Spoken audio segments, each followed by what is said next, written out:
Let's go. Game time. The standard is the standard. That's our motto. That's our creed. All right, everybody. Welcome to the Better Baby Daddy podcast. I'm one of your co-hosts, John Laxman. I'm your other co-host, Kelly Burgess. All right, here we go. Today, we're going to discuss that peace versus avoidance dynamic.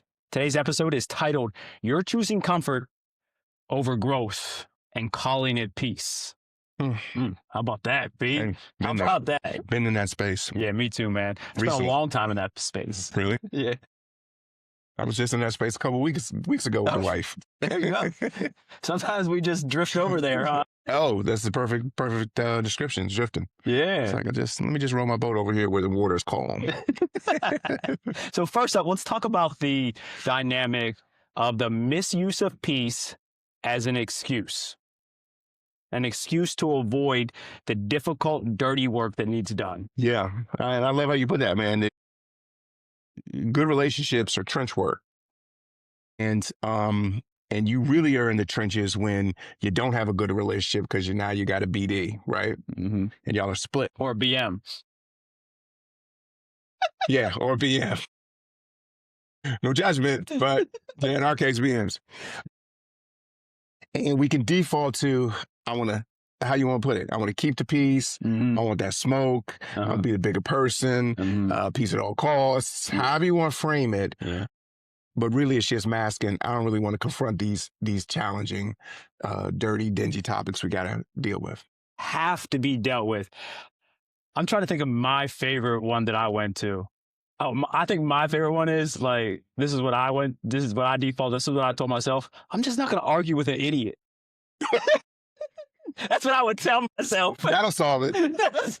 I ain't saying that out loud. I'm sure just clouds of logic, just descended on a situation. Just peace after that. That worked. I'm not going to argue with the idiot.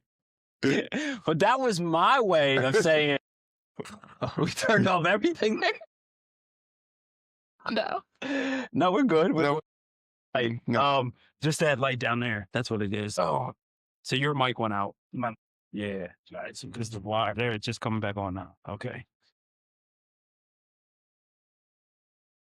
We're gonna have to start that one over. Oh, because it's gonna go black. In the middle of the joint. Back. Okay, all right. So we'll move through it. What I hit? The power bar? Yeah, you must have. Okay. Wow, that's crazy. All right, everybody. Welcome to the Better Baby Daddy podcast. I'm one of your co-hosts, John Laxman. I'm your other co-host, Kelly Burgess. Man, you got that locked in good now. Woo! Today, gentlemen, we're going to talk about you are choosing comfort over growth and calling it peace. Comfort's so alluring. It is. You know how many times I've done that? I was just there last week. Oh, yeah? Yeah. So you rode right over to the smooth water because it was some rough rapids there for a minute. It's so easy to do that. And we use so many different justifications to drift, to row over in that direction in our lives, whether it's with our BM or our current woman that we're in a relationship with, whatever it may be. So number one, we're going to talk about the misuse of peace as an excuse to avoid the dirty, gringy, nasty work that has to be done to solve issues and deal with disagreements, conflicts that are occurring between you and your BM. Absolutely. And it's gritty work. Yeah. And it can be masked in a lot of different ways. We're really good as men at picking up these little catchphrases. I'm going to keep the peace. Mm-hmm. I don't want no smoke. Mm-hmm. The juice not worth the squeeze. Mm-hmm. I'm going to be the bigger man. And all those things lead to, and there's some truth in those. And I'm not saying that you don't apply those in different situations, but if they're keeping you from doing the work, which is there's this elephant in the room, we got to handle it, hopefully handle it well. If you're not doing that, then keeping the peace is a detriment to you. Absolutely. I think my favorite saying when I was going through stuff, you know what I'm saying already? What you're going to say already?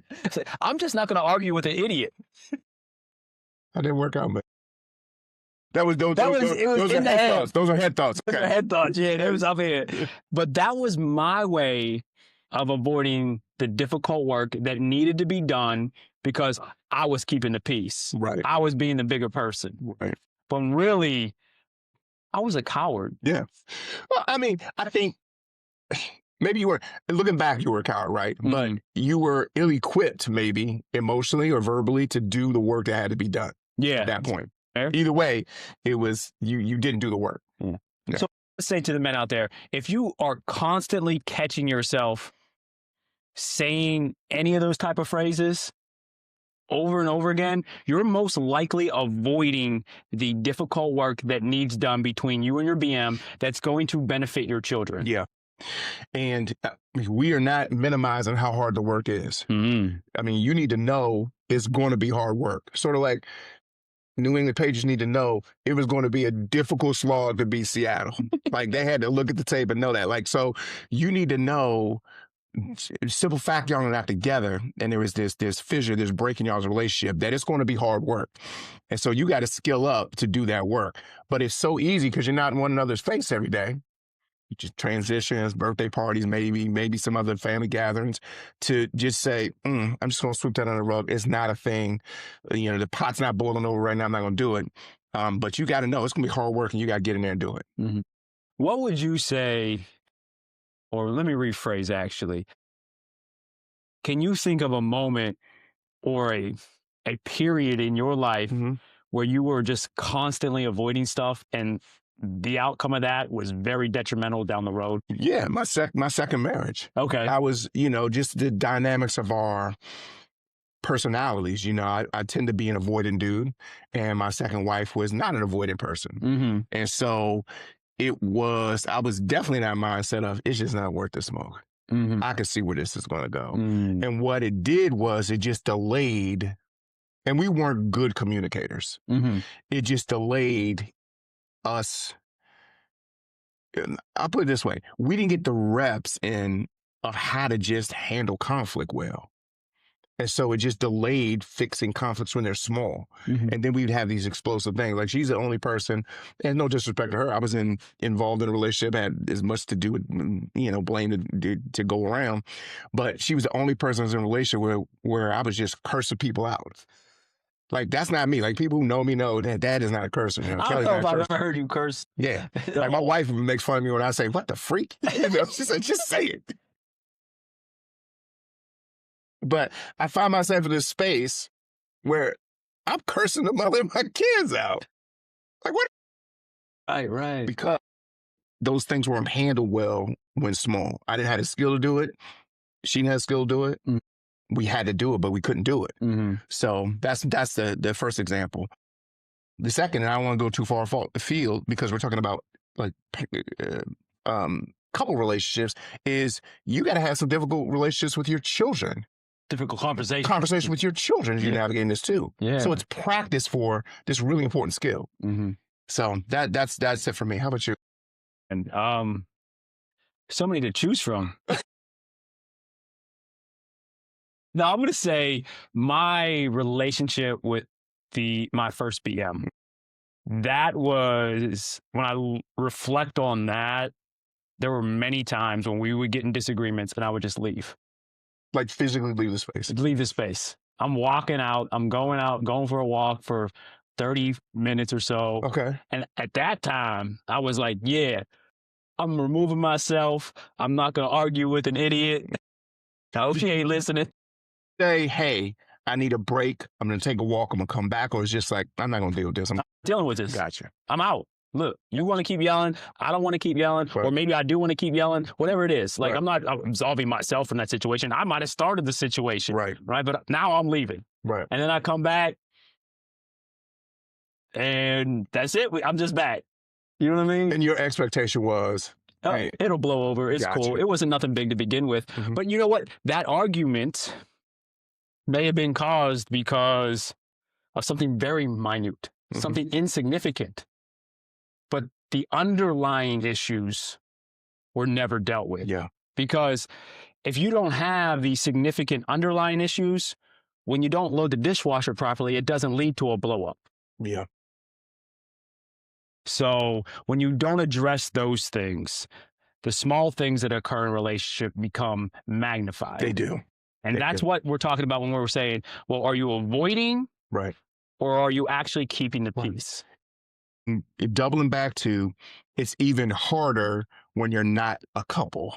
It's hard when you're a couple to do it. Yeah. When you're like, yo, we're locked into one another. We're doing life together. Like, that's the work. Yeah. And then it's exponentially harder when it's like, I can't stand it, B. Yeah, because I just want to choke her out. She was choking me out. But you got to do it. Right. Because once you have those kids, I mean, you're a unit. Mm-hmm. Looks a little different, Mm-hmm.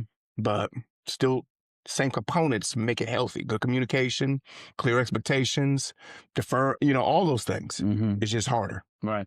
I think it becomes even more difficult when you're not a couple because in a man's mind, I've already lost everything. There's nothing else I can lose. So I'm going to say what I need to say. I'm going to avoid what I need to avoid and keep it moving. Yeah. What, you going to hit me with child support again? Woohoo. Yeah. Yeah. That's true. I ain't think about that because I'm far removed from that. But what you don't, and the whole crux of this cast is becoming a better dad. What you don't understand in that moment is the long-term effects on your kids when you do not develop that skill. Yeah. And they don't see you navigate that really challenging space well. You're just you're ghost or you're explosive. That's all they get. That's what they're going to carry. But they see you coming back time and time again, using different techniques, trying this, and getting better. They'll be like, yo, like my kids tell me now, yo, dad, yeah, you left and, that was a thing. But we just see you coming back and being like that dude. You gotta, I mean, I don't even know how to put it to the guys. That's the work. It is the work. It is the work. It's what's required of you. Yeah. That's at the end of the day. That avoiding eventually weakens any relationship, whatever you title that relationship. Yeah. It's the relationship with your current lady. It's the relationship with your BM. Yeah. What does that look like? And it becomes weaker and weaker the more you avoid. Yes. And keep on calling it, well, I'm just keeping the peace. I'm gonna just step away so I don't have to have these conversations. Right. No, you're just feeding the boy. I mean, I love. Say that again. You're feeding the boy, and it reminds me of a from Game of Thrones fans out there. There's a point in there when one of the major characters is he's at a fork in the road, and he's talking to his mentor, and the mentor says, I'm paraphrasing it because I know y'all Game of Thrones fans going to blaze this because I don't have it verbatim, but he basically says you need to kill the boy so the man can come forth, and if that is not a perfect word picture of what we're trying to do every day as men, don't continue to feed the boy and expect a man is going to grow. And part of being a man is you have difficult conversations. You lean into challenging circumstances. I tell my boys all the time, because they didn't see this in me growing up. Sometimes I have to speak it to them. Hey, we're the kind of guys, we do hard things. We have difficult conversations. We do it lovingly, but we have it. And so it weakens it if you don't do it. It's a day lost in the relational gym when you don't do it. Right. So what's to put it to them? You have to have them. There's a great book out there called Difficult Conversations. And the authors who are, I don't know if they still are, but at the time they were professors at Stanford University, Stone and Heen. Yeah, third person too. Yeah. So Stone and Heen, and they talk about you should approach these difficult conversations as learning conversations. I love so that framing. How can I go into this dirty, nasty, possible dynamic that I have with my BM? We have to have this really, really difficult conversation about custody, about child support, about whatever it may be. How can I go take her perspective, understand where she's coming from, and then build from there? Yeah. The amount of emotional maturity you have to do that is immense. Whew. It's immense. And we are not saying that is just, you just show up and you're that dude.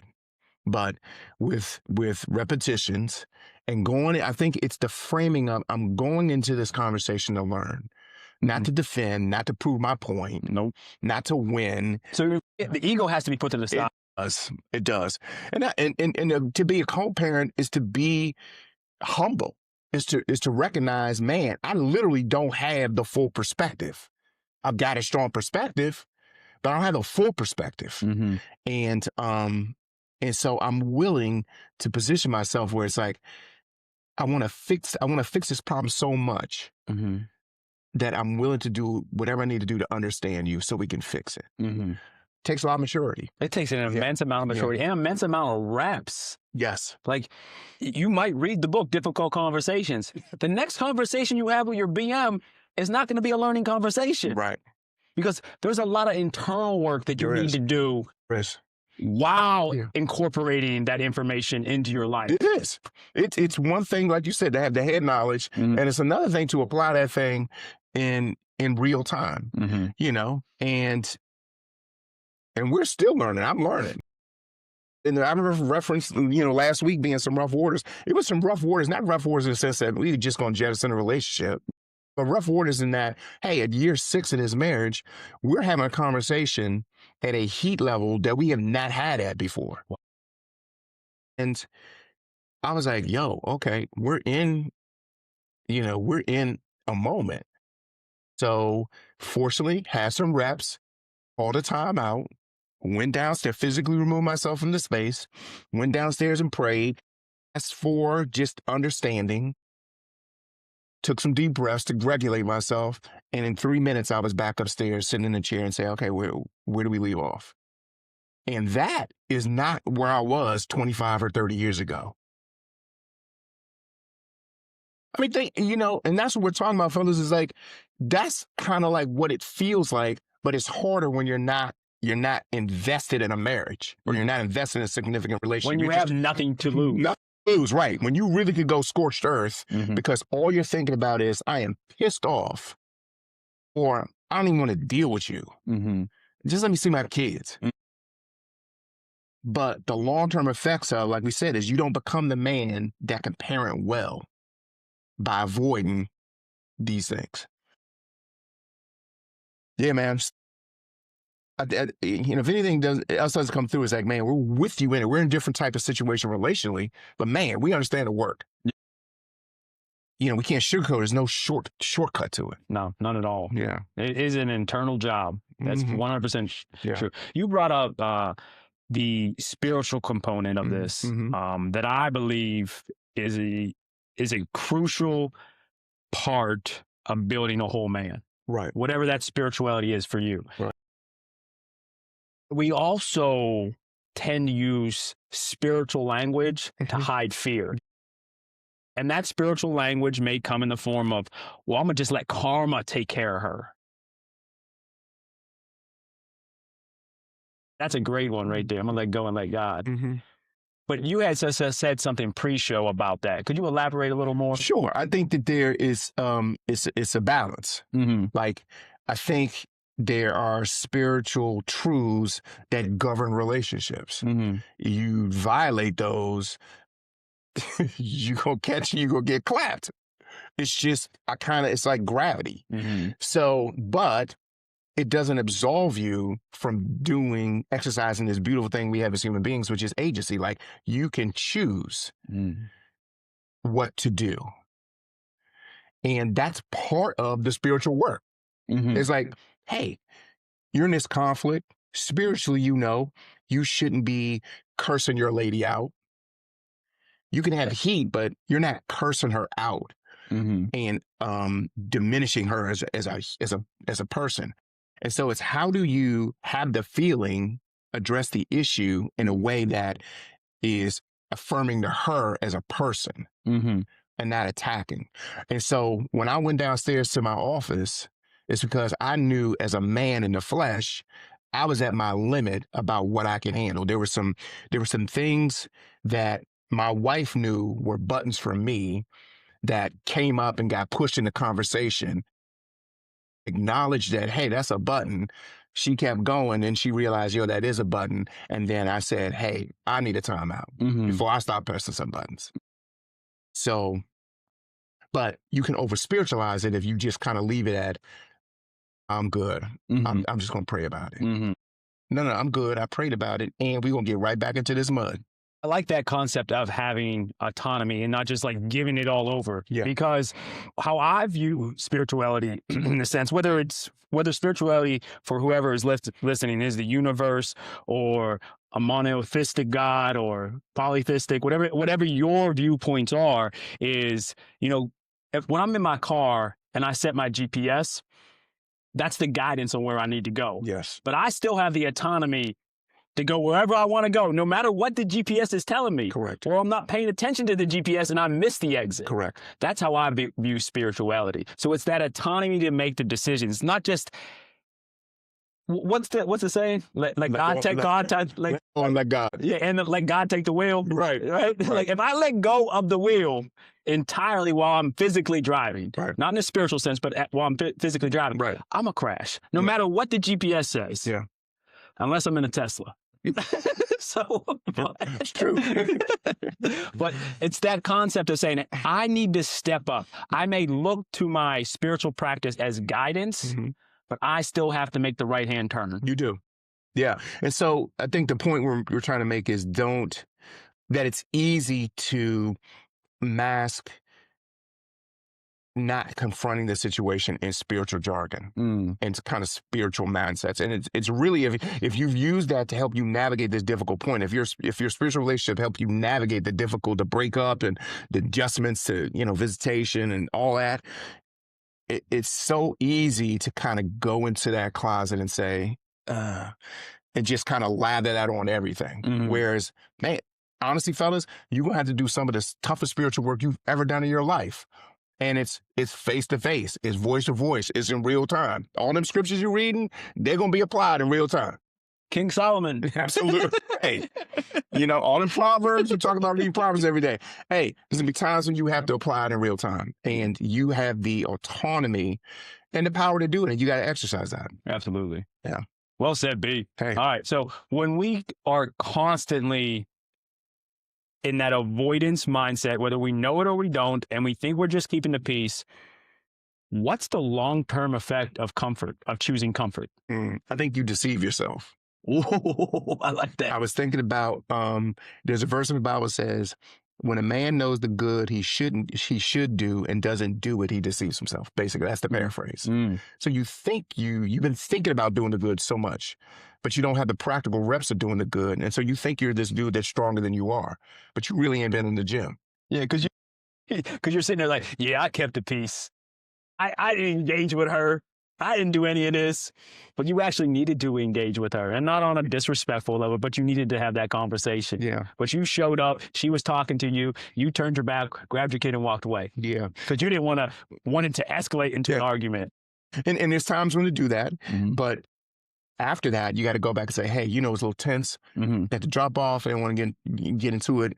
In front of Junior, I wasn't really prepared to have that kind of discussion with you. Hey, let's have it now. I want to revisit that. So that's the mature move. The other thing that the comfort does is it keeps you from being the kind of man your children need. And so when you don't build the reps, you have no frame of reference from your children have no frame of reference to launch from. We should be, as men, launching pads for our children. They should far excel us because we've gone to some vistas they haven't gone to. Particularly if you're the first generation dude, first generation to have a serious relationship or marriage that lasts, like you're a launching pad for future generations.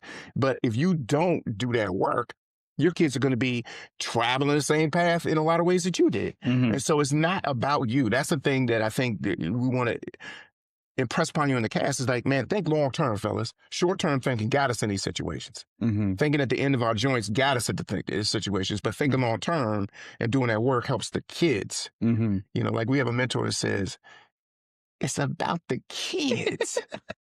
You sure does. It's about the kids. You know who you are, man. We love you. Now, that comfort will destroy, to put it as simple as possible, will destroy your life. If you're constantly seeking comfort, in an attempt to avoid difficult conversations, it's going to destroy your life. Yeah.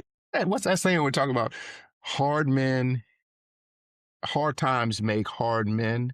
Difficult times create. Difficult times create. I know what you're talking. Let's make strong men, and strong men make easier times, and easy times make weak men. Something like that. And then weak men lead to, it's just a cycle. Yeah, it's a cycle. Yeah. Yeah. And so you got to be a strong man, is what we're saying. At the end of the day, that's the only thing. And you get strong by getting there and doing these, having difficult conversations, confronting problems, not pretending they're going to go away. And you talked about your children being the launching pad from where... A father being the launching pad for their children. So it's like that initial thrust. And we've also talked about the concept of putting the necessary tools in your children's toolbox. So those reps that you do, those examples that you set, your children be like, oh, okay, and now it's in my toolbox. And they might not use it for 10 years, but it's there. It's there. And if you're not providing your children with the necessary tools for I don't want to say complete, but as complete as possible toolbox, you're setting them up for failure. Yeah. And that's hard too, because you're also trying to imagine a future for your kids that you're currently trying to build for yourself. Like I have a sons, and we talk about, when life is particularly difficult. We sit down and say, hey, you're in your 20s. Yeah, I'm almost 60. Think about what you want your life to be like when you're 70. What does that look like? You're on a porch at your house. You got your kids there. You probably got grandkids there. Like, what do you want them to say? And what do you want that to feel like? Do you want it to feel like strife? A third of your kids aren't there because you haven't repaired a relationship with their mom. You got 7 or 8 kids from 6 or 7 different women. Like, is that the picture you want to paint? Okay. If not, then let's make some decisions now that help paint another picture. And so that long-term thought helps the kids begin to see, hey, this is where you can launch from. If you launch correctly, you can end here. Very important. But hard work, because we're handling crises in the moment. Yeah. Right? And trying to be a man that they can launch from. And you're doing both things for them. Yeah. You're being the shield. At the same time, you are also being the supplier of the necessary skills. Yeah. So you're shielding them from the things that you are weak at. Right. But at the same time, you're like, oh, wait, here, take this. Yeah. Take this. Exactly. Take this. And you're blocking all that stuff from hitting them. Yeah. And that's a very difficult balance to navigate. It is. Because it's double the work. It is. Right. Well, it's also the concept of being the shield. They can see the skills that you're using to be that shield. Yeah. And hopefully take some of that as well from that perspective. Yeah. And every time you do it, it's a reference point back to, hey, you remember when we did this? It's because, hey, we're trying to build this into ourselves. Yep. When I did this, hey, I tell them about the conversation, not the gritty details about the conversation with wife, but just the concept of, hey, we had this argument. It wasn't even an argument. It was just, we just really were not seeing this thing the same way. I went downstairs and prayed, got myself together, went back to the conversation, and then we finished it out as best we could that day. Still some residue the next day and after that. But the point is, I didn't leave. I ain't curse her out. She's not throwing things at me. I'm not going to get a piece of low-hanging fruit tail. Habits that had been in place in previous iterations of Kelly. And so they have to hear that so you can reference it again. Hey, remember that time we talked about I had this situation with the wifey?